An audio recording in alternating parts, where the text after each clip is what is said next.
Well, thank you guys very much for coming to October's Grand Rounds. Today we have Dr. Chris Fisher talking about shoulder injuries and preventing them for overhead athletes. He got his Master's of Physical Therapy at Misericordia and his Doctor of Physical Therapy at Shenandoah. He is a board-certified sports clinical specialist, and he is our facility director at our Forks Township office. So without further ado, Dr. Fisher. All right, thanks, Steve. Good morning, everyone. How's everyone doing this morning? Good. You? How are you? Excellent. So this topic, when I, was starting to put it together and told Steve that I would do this, is really a broad topic and is very hard to fit into a 45-minute to an hour time frame. I feel like there are several topics within this presentation themselves that could probably be an entire weekend course. So we're going to do some broad overview, but try to get into as much detail as possible that some of it you can actually take back to the clinics and hopefully be able to use. So the planning committee members have no financial relationship to disclose, and the presenter myself has no financial relationship to disclose.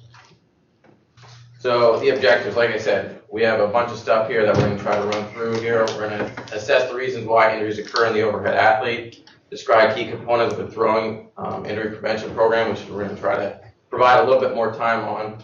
We're going to look at the USA Baseball's Medical Advisory Committee guidelines, which are a bunch, so that's going to be a quick overview. Distinguish the difference between performance enhancement and injury prevention. Assess what is GIRD, if there is such thing as GIRD. Identify what is considered normal and what is considered abnormal considerations for range of motion in the overhead athlete, and examine adaptations that occur. And we're also going to look at the logistics of the athlete's arm care program, and how they should be applied throughout the season. So, instance of injury. So we're going to start off with Major League here with the first slide and kind of have a trickle down effect, because I believe that it does have a trickle down effect in the United States of what really occurs out there. So it's estimated, and one in four Major League pitchers will need Tommy John at some point in their career. In 2000, now I know this is very old literature, but I'm going to kind of make a trend and a point here. In 2013, pitchers had Tommy John. In 2012, that number increased threefold to 32 pitchers. I think that is going to have a trickle-down effect on our youth and how that and what's going on and the perception myths of these surgeries. So the trend in athletes and adolescent athletes have increased by 50% with UCL reconstructions, 15 to 19 years old, and in New York State alone, very high volume baseball state, that's number of reconstructions had increased by almost 200%. In a 10-year period, and now that's starting to look at more recent literature in 2016. So why is this happening? Well, one, two reasons. One, like I said, the myth, okay, of getting these surgeries are going to make you better. I know there's myth out there that's saying you get a UCL reconstruction, you're going to throw harder, you're going to come back better. That's not true. We're going to talk about that a little bit later on. Also, the amount of teams and showcases that kids are playing in today. These kids are participating in 2-3 teams, and they're not following the pitch counts for all the teams. So they maybe say you got 100 pitches this week. Well, then they're taking 100 pitches and extrapolating by 2 or 3-fold, and they're doing on Team A, Team B, Team C, or they're going and participating in showcases afterwards, or they're going in the backyard with their dad or buddies and throwing more balls after their game, which is just, the arm doesn't know the difference, that they're not in a baseball game, the arm doesn't care about that. And yes, that is Big Alpha in the Little League World Series.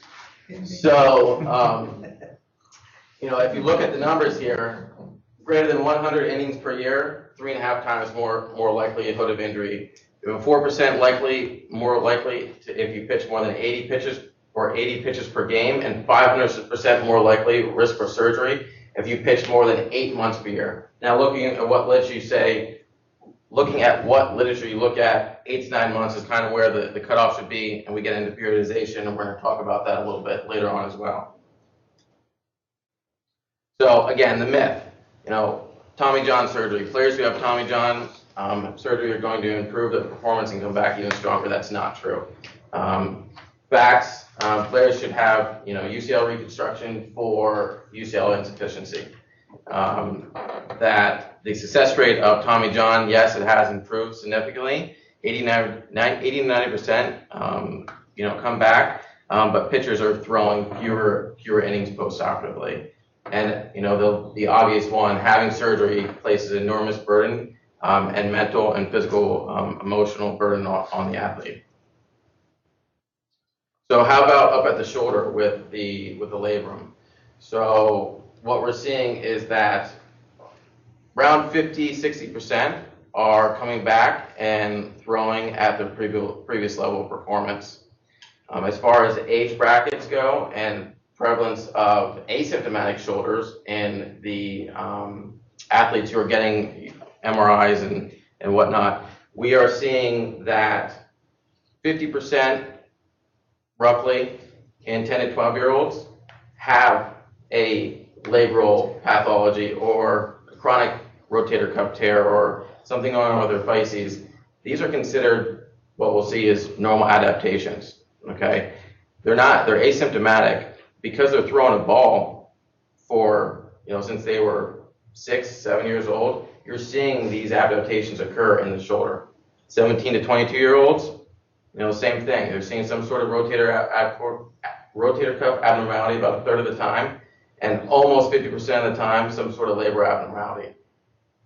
I see this a lot in the clinic where we will get a kid that having some sort of shoulder problem, and they might have been at another entity and came over to us, and what the MRI is showing, that the orthopedic surgeons are saying is that these are probably more chronic in nature, and I would agree with that. These kids are coming in, and we're getting them back to throwing and playing ball without surgery. Now, obviously, you have to look at the literature too and say, okay, if there's something that is unstable, that's a whole other indication, or if something's more acute and it's pathological in nature, then that's a different story. Then those kids probably do need surgery. But a lot of these kids are asymptomatic or become symptomatic and have something that was there that was probably sitting there for a long time anyways. So the USA Baseball Medical and Safety Advisory Committee is a great resource for, if you're looking for more information on what kids or kids should not be doing out there. This can be found online. The chart here for the pitch count can actually be found on our H drive. I believe it's under ClinDoc. So if you're ever curious and trying to find something like this or need something like this, it is on our H drive. So there's kind of some obvious ones here that I think we all know. So anyone who's complaining of immediate pain should be removed from the game. They should be following these pitch counts here again for each of these age brackets. The other ones are kind of like some of the bigger ones. Breaking pinches are a no-no, until they hit puberty or around 13 years of age. Year-round physical conditioning should be happening, even with youth athletes. If they're going to be throwing a baseball or a football or what have you, softball, they need to be, making sure their arm's strong and their motion's good, which is what we're going to get into here in a little bit. Mechanics, important. Again, we want to discourage participating in showcases, bunch of teams. More than 9 months in a given year is a no-no. So periodization. So they should really be taking off about 3 months out of the year during having an active rest period. That doesn't mean they're not doing anything. It means that they are, strengthening motion, participating in track, something like that, some other sport, excluding throwing. So if you're a pitcher, you shouldn't be going out there and participating in javelin for 3 months. So what should be done? So to safely enhance performance, you're also going to be reducing injury. And that's kind of the big buy-in that I give to the kids that come in to see me. I say, if you do this, you're going to see probably increased performance on the field. And I usually go into a little bit more detail than that, but that's where you usually get a 14-year-old to buy in, and not that your shoulder hurts. And if I tell you to do these exercises, it's going to get better, because if you do that, in my experience, they don't really buy in, and they aren't doing the program at home. So the first part of the arm care program that I like to address is motion and strength. So total arc motion is very important. I think that's a lot more important than just looking at range itself, and things like GIRD, which we're going to talk about here on the next slide. So total arc motion should be able to be between 160 and 180 degrees. If you're not sure what I'm talking about with total arc motion, combined motion between external and internal rotation. That combined motion should be somewhere within that range to be able to throw without issues. For strength, external versus internal. So a lot of the literature says 66 to 75% of rotator cuff strength out there. I will be honest with you, when I have seen stuff still in the 60s, I'm still having some difficulty with my athletes providing that scapular stabilization, and everything else is on point, lower extremity, core. I see once we start to get up to hit that 70% number, anecdotally, that's kind of the number, that's kind of the magic number for me, that I'm starting to see the kids really aren't having problems anymore.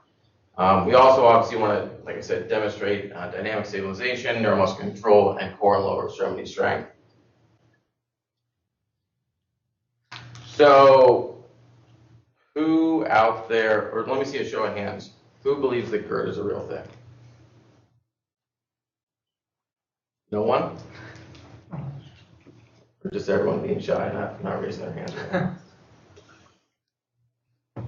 So I think if you went back 15 years ago and you asked someone about GIRD, they would probably define it that if someone had a lack of internal rotation, period, and they were a thrower, that they probably had GIRD.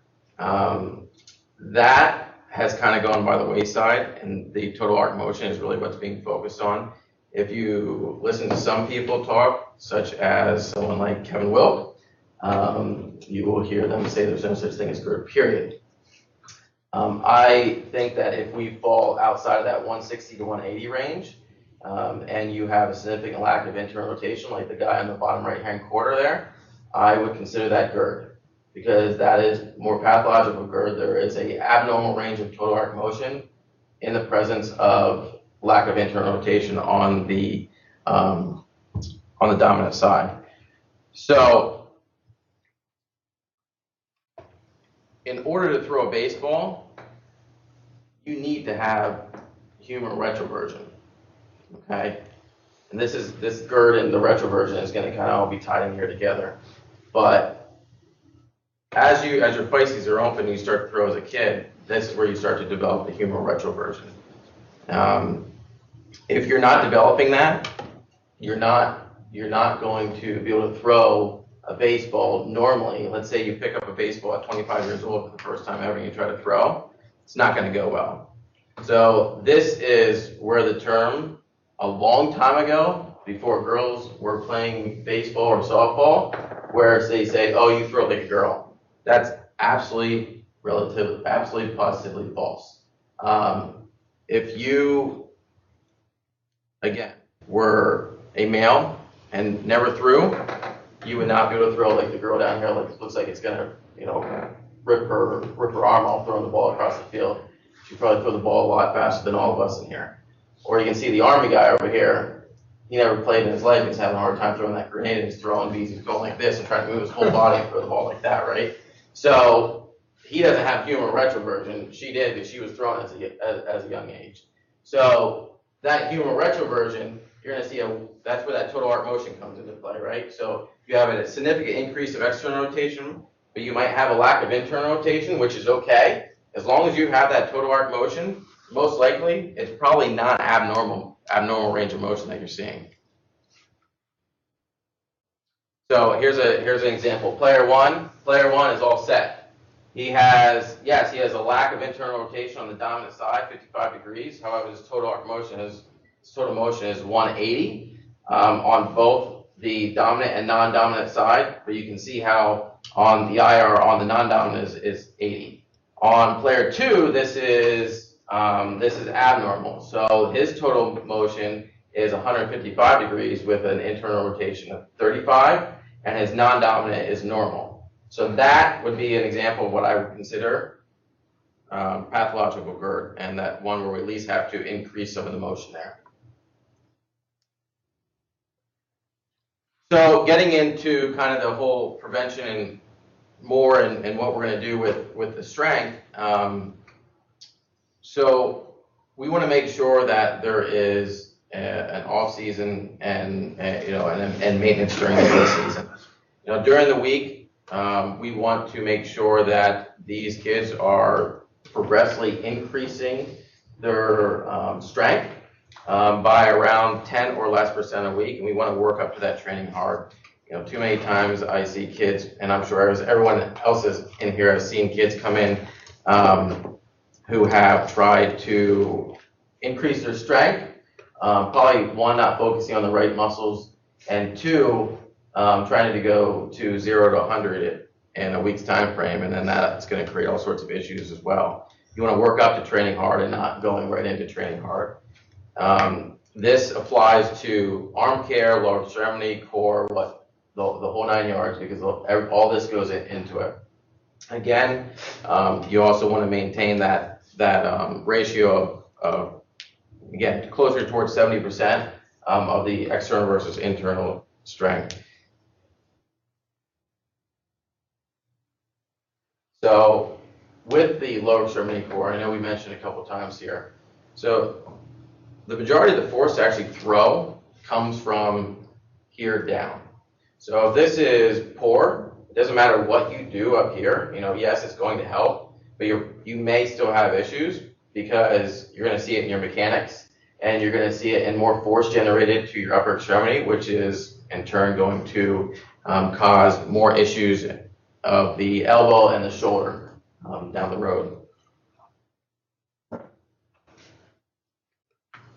So with the poor mechanics, what you'll see is if you have poor lower extremity and core strength, is that the hip and shoulder separation is not going to occur. So when you look at a picture, and this is, if to watch it in real time sometimes is very difficult to see. That's why we do have services here at St. Luke's for the motion analysis.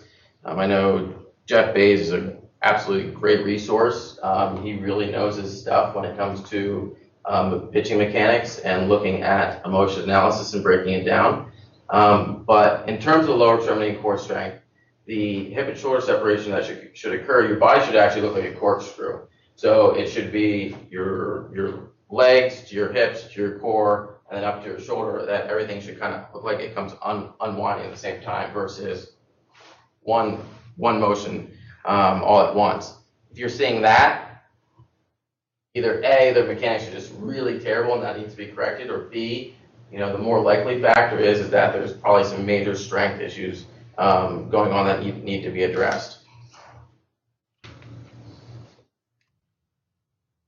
So the mechanics. I put in 2 examples here of 2 points within the pitching phase because, again, this could be a course that is all on its own itself, but I was putting a couple things in here because I wanted to make a point. So within the stride period, your foot should be pointing slightly towards third, kind of a little bit of an open position. Shoulder should be abducted approximately 90 degrees with about 90 degrees of external rotation. If you don't see that, okay, and it's not a result of what's going on with the strength of lower extremity and core, and it's just purely a mechanical thing that needs to be corrected, which again is sometimes the case. This is why we get motion analysis on some of these kids. You're going to start to see a couple things happen. Decreased stride length, your foot's going to be more in an open position, you're not going to have a proper external rotation, and you're going to start to see things like shoulder and elbow force are going to increase, and the ball velocity is going to decrease. Other example that I have on here is the ball release.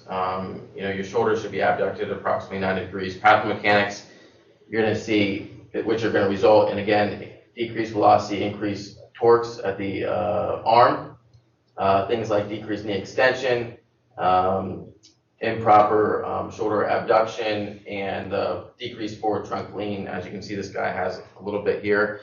Those are the type of things where, again, you're going to start to see possible pathomechanics start to develop.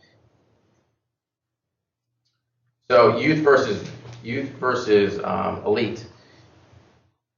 In the stride length in a youth is what we see is that these kids are going to have a shorter stride length, and they are also going to land in more of an open position. This is also what seems to maybe be keeping kids moving from just kind of a youth level to more of an elite level. And you start to see once you start to get into high school and or try to get into college that they're not progressing. Yes, there's a whole other issue, obviously, of talent and whatnot, but if it's not a lack of talent, it could be a lack of, mechanics or pathomechanics that are going on within the thrower themselves. A lot of times, too, these kids are also landing with too much shoulder external rotation. Again, either mechanics or probably a strength issue of their core, and they're not trunk separation. So if you're not seeing that corkscrew type action, again, go back, look at the mechanics, or look at the strength of the lower cervical core. So this slide is kind of just brings the full picture together here of what we should be doing with these kids, and what these kids and coaches should be doing and parents should be doing. So at the pro level, this is kind of what you're seeing. You're seeing that everything is being hit across the board. Yes, periodization, it's a little bit different of how it's out there, but everything's being addressed properly and more evenly.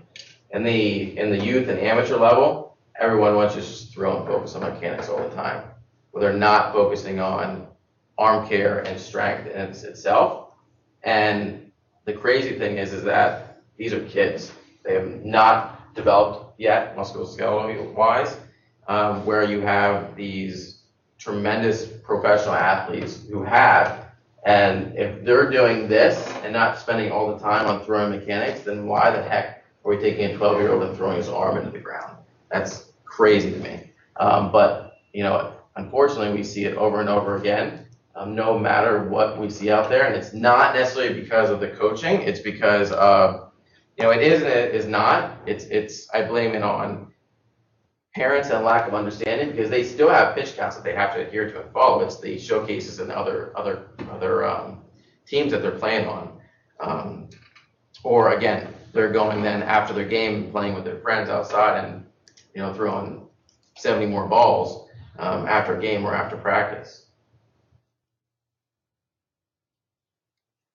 So in terms of periodization, you could, again, whole separate course this could be. But in the preparatory phase, in the off season, 3 months, they should be building strength, building power, improving on their motion, working on their endurance, all that good stuff.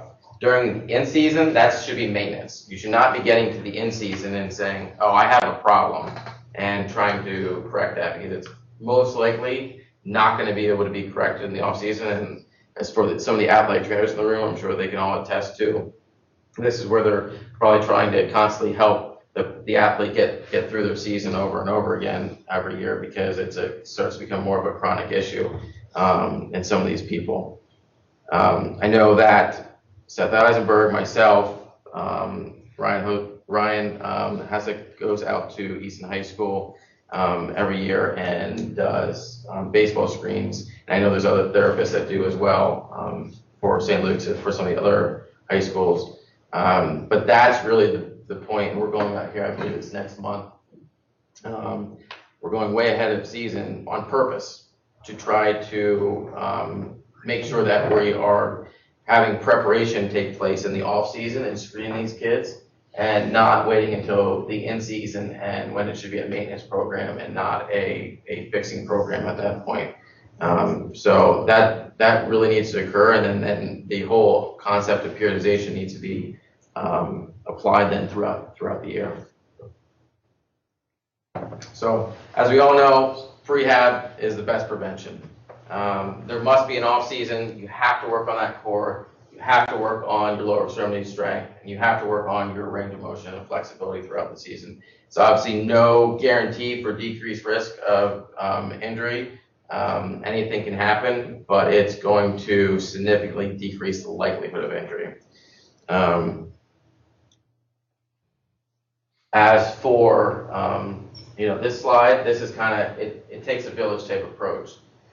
It takes several different things to help the athlete out, working with the athletic trainers, working with the coaches. If there's some sort of injury that occurs, working with the team physician, whoever it may be, and really try to integrate it all together and have everyone on the same page. I find that if you do not have everyone on the same page, is where we start to have miscommunications, and things start to go south on us, because the kid will say one thing, will tell the coach another thing, will tell the parents another thing, and it just does not result in a good outcome for the athlete themselves. So on that note, my newest son Graham, or my only son Graham, would want to know if you have any questions. Who's apparently watching at home with my wife right now.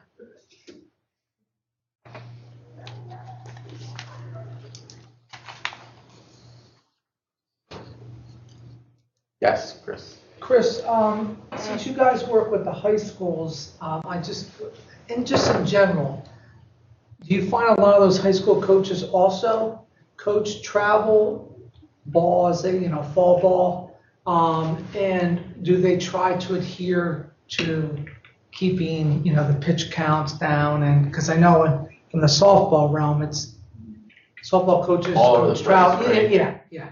So I think in the cases, where there are the coaches that are coaching and on all the teams, and normally when I have seen that, I've seen it more at the youth level and not necessarily the high school level. And I think it's different probably all across the board in the Lehigh Valley, and I'm sure across the United States. I think, for the most part, those coaches are trying to really have the best interest of their athletes. And not to say that all coaches don't have the best interest of their athletes. I'm not saying that at all. But they seem to know what that kid did yesterday, and not. So you think they're more likely to keep an eye on that? Yeah, Coach A has them on Thursday, and Coach B has them on Saturday. When Coach B, just wants to win and doesn't care about. Yeah, or not even that they don't care. Right. They don't realize it just kind of goes over their head, or they're not thinking about it in detail like that. And that's not a knock on the coach. It's just reality. Yeah. So, what was your second part of your question? No, sorry. You answered.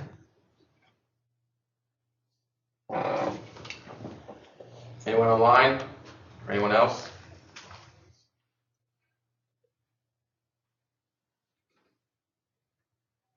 No? Thank you very much. All right. Thank you guys.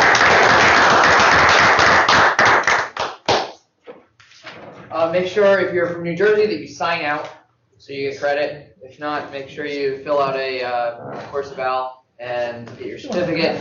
And if you're watching online, make sure you email me for the quiz. Thank you very much.